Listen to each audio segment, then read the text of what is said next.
Bom dia, quase boa tarde a todos os presentes, os deputados, o senador, as minhas irmãs de luta que estão aqui, que são pró-vida. Eu tinha todo um discurso feito aqui, mas eu resolvi não fazer, porque eu prefiro falar de coração. Eu vim aqui hoje dar o meu quase um testemunho de vida, resumido em 15 minutos. E eu gostaria de falar que a minha história não começou comigo, a minha história começou com a minha mãe. A minha mãe, ela se casou com um homem que não foi muito bom para ela. Minha mãe foi vítima de violência doméstica. Minha mãe tem o braço quebrado, o nariz quebrado. Minha mãe foi estuprada pelo meu pai diversas vezes. Engravidou 3 vezes e com muita dignidade pariu os 3 filhos. Eu sou muito grata à minha mãe porque ela assumiu a responsabilidade de seus atos.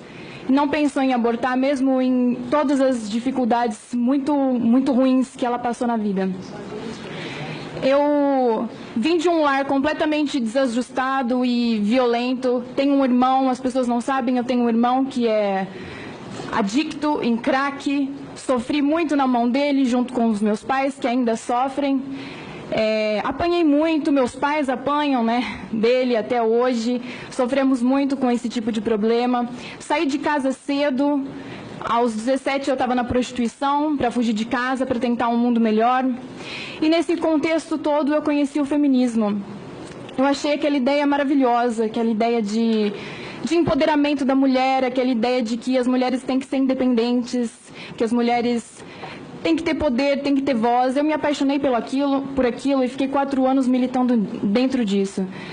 Acho que hoje em dia a principal pauta do feminismo no Brasil é o aborto, é a questão do aborto. Todos nós sabemos que isso não é à toa. Existe um grande financiamento internacional de ONGs que querem mesmo mudar a legislação do nosso país. Eu já citei em vídeos meus no YouTube, nome por nome, de cada ONG, de cada pessoa que é responsável pela movimentação de até 37 milhões de dólares para promover o aborto aqui no Brasil. Eu estou aqui hoje para falar de uma experiência pessoal, com bastante vergonha, com bastante medo pelas coisas que eu fiz e bastante arrependimento. Eu me encontrava numa situação completamente assustada, amedrontada, no término de um casamento, de um relacionamento abusivo. E descobri que estava grávida de 11 semanas. Eu entrei num grupo feminista, Feminismo Brasil, nem sei se existe ainda. Eu estava com muito medo e eu queria muito que as pessoas lá pudessem me ajudar. O meu ex-marido estava me colocando para fora de casa, estava com outra. Eu grávida de 11 semanas, eu não tinha ideia para onde eu ia, não podia voltar para minha casa no interior de São Paulo por conta desse irmão que tem problemas com drogas. Eu não queria mais ficar morando de favor na casa dos outros, eu estava completamente desesperada. E eu pedi ajuda nesse grupo. E a coisa que eu mais ouvi, um comentário após o outro, foi: aborta, porque isso não é uma vida, isso é um amontoado de células. Eu fui nesse grupo buscando qualquer tipo de ajuda, um lugar para dormir, um alimento. Eu nem sabia que existiam pessoas como a Doris ou como a Rose, porque talvez se eu soubesse, eu não teria estragado a minha vida do jeito que eu estraguei. Eu fui num grupo feminista procurando ajuda, procurando um emprego, procurando um abraço de amigas. Mas o que eu encontrei foram 4 comprimidos de Citotec. E eu recebi esses comprimidos de uma médica, uma ortopedista. E eu fiz a pior coisa que eu poderia ter feito na minha vida. E enquanto eu engolia aquela espuma de Citotec, eu ia me arrependendo tanto, de uma maneira inexplicável, que é tão difícil de falar. Mas se eu tivesse conhecido as iniciativas pró-vida antes, eu nunca teria feito isso. Eu nunca teria feito isso. E não adianta, as pessoas que estão aqui presentes nunca vão saber a dor de passar por esse tipo de arrependimento. E questiono que mais do que levantar cartazes é fazer o que essas 2 mulheres fazem. Não basta ficar o dia inteiro brigando com homens no Facebook, achando que vão salvar as mulheres ou que vão fazer alguma coisa de bom para as mulheres. Eu sei que o Estado é laico, mas eu nunca achei que fosse dentro de igrejas que eu fosse encontrar pessoas que fazem muito mais pelas mulheres do que o movimento feminista tem feito.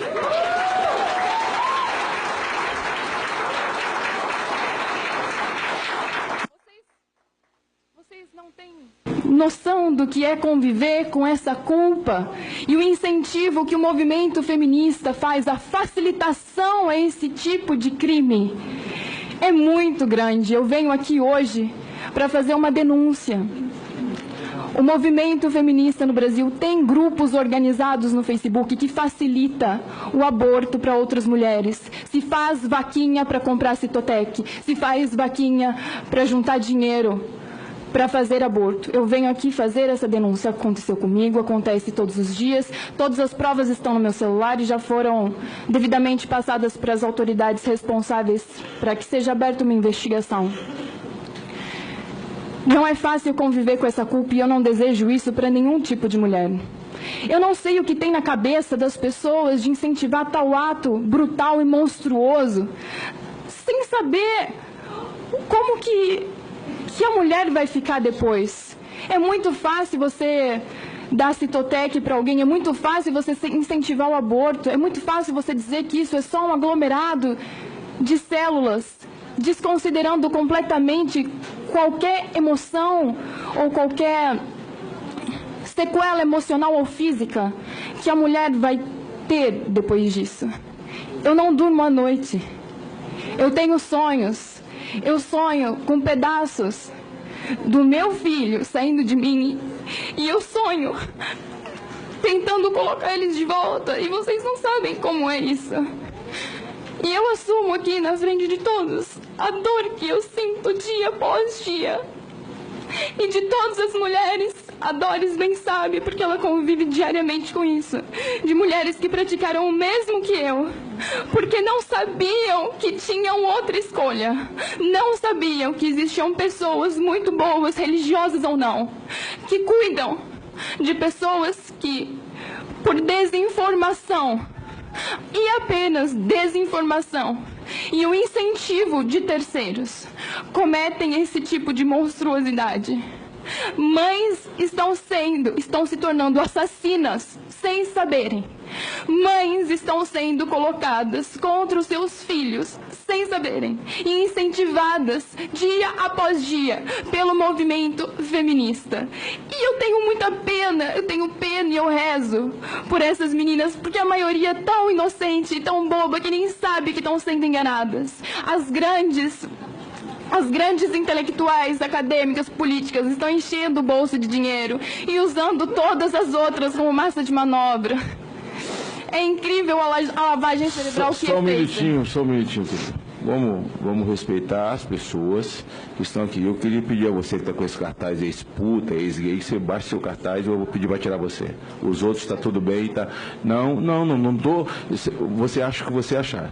Mas se você continuar com esse cartaz, eu vou pedir para você sair. Tá bem? Continue com todos os cartazes sem o menor problema. Mas sem assinte as pessoas. Tá? Continue, filho. É incrível.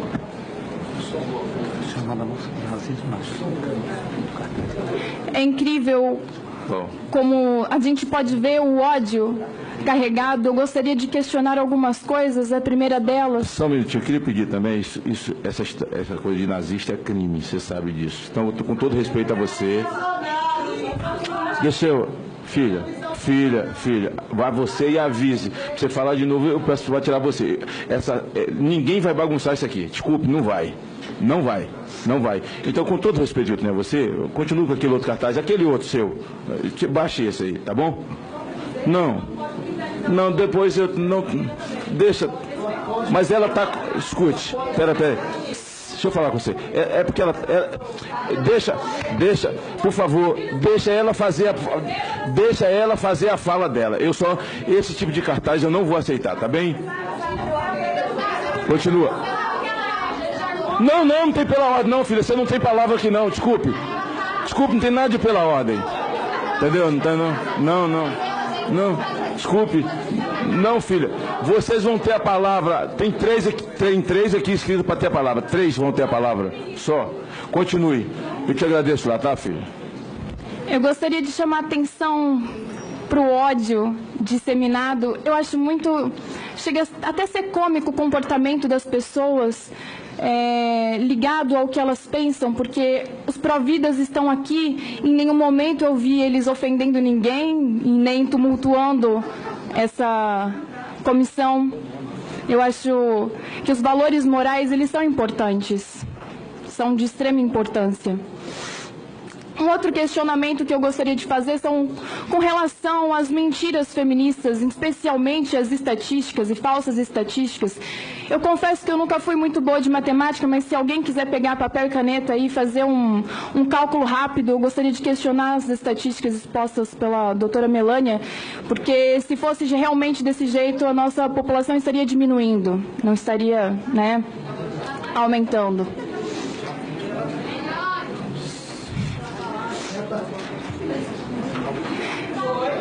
É um pouco constrangedor vir aqui e abrir o meu coração em todas as coisas que eu fiz, especialmente essa sobre o aborto, que para mim é tão pessoal, na frente de pessoas estranhas, na frente de pessoas que discordam do meu posicionamento. Mas quando eu era feminista, eu incentivei muito essa prática. Incentivei mesmo, achava que era a coisa certa a se fazer, achava que isso iria diminuir o número de mortes maternas. E eu me sinto na obrigação de vir aqui hoje e dizer, desculpem, me perdoem mesmo. Se eu soubesse que projetos maravilhosos como esse da Doris e da Rose existiam, eu com certeza teria divulgado essas ideias. Porque quando você comete um aborto, você não mata um feto, você não mata um bebê, você mata junto uma mãe.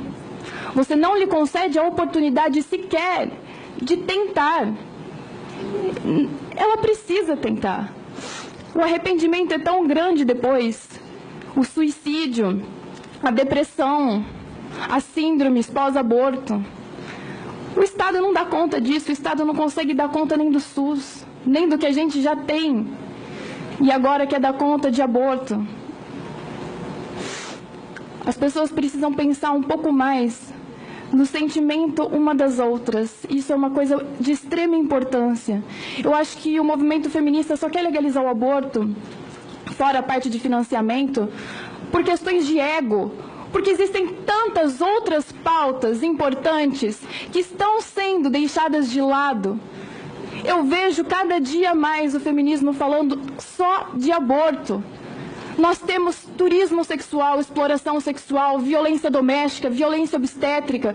Nós temos 1 milhão de pautas importantes para a gente correr atrás, para a gente se dedicar a isso. E eu me pergunto, por que o aborto? Por que não usar a força? Porque o movimento feminista é muito forte, eu admiro muito isso nele. Essa vontade de lutar, essa garra, essa força de conquista. Por que não usar isso para promover projetos de incentivo à vida? Por que não usar isso para ajudar mulheres grávidas que querem continuar a gestação? Por que não usar essa força como voluntárias em instituições que estão precisando? A Doris está precisando, a Rose está precisando. Eu fiquei 4 anos no movimento feminista gritando em favor da legalização do aborto e não ajudei uma mulher. No último final de semana, eu estive numa igreja no Rio de Janeiro, fiz uma palestra lá e consegui 300 quilos de alimento para as grávidas que ficam lá na casa de amparo da Doris. E eu acho que as pessoas tinham que se atentar um pouco mais a isso. Eu falo porque eu senti isso na pele, eu sei como isso dói. Muitas outras mulheres me procuram diariamente para falar como elas se arrependeram de ter abortado, inclusive muitas feministas. Eu acho que as pessoas que são pró-aborto têm que colocar mais a mão no coração e se dedicar a outras coisas. Porque o aborto, ele não é só a morte de um bebê, ele é a morte de uma mãe. Não se deve incentivar esse tipo de prática. Se deve incentivar o amor, o carinho, a maternidade, queira ou não, de quem for mãe, de quem quiser ou não ser mãe. Existem tantos meios de contracepção, claro que nenhum deles é 99%, mas as pessoas precisam aprender a assumir as suas responsabilidades. Sexo, o objetivo final do corpo humano com isso é reproduzir. Então, eventualmente, isso vai acontecer. Então, é preciso que as pessoas tenham culhão não só para levantar cartazes, mas para assumir as suas responsabilidades também. Obrigada.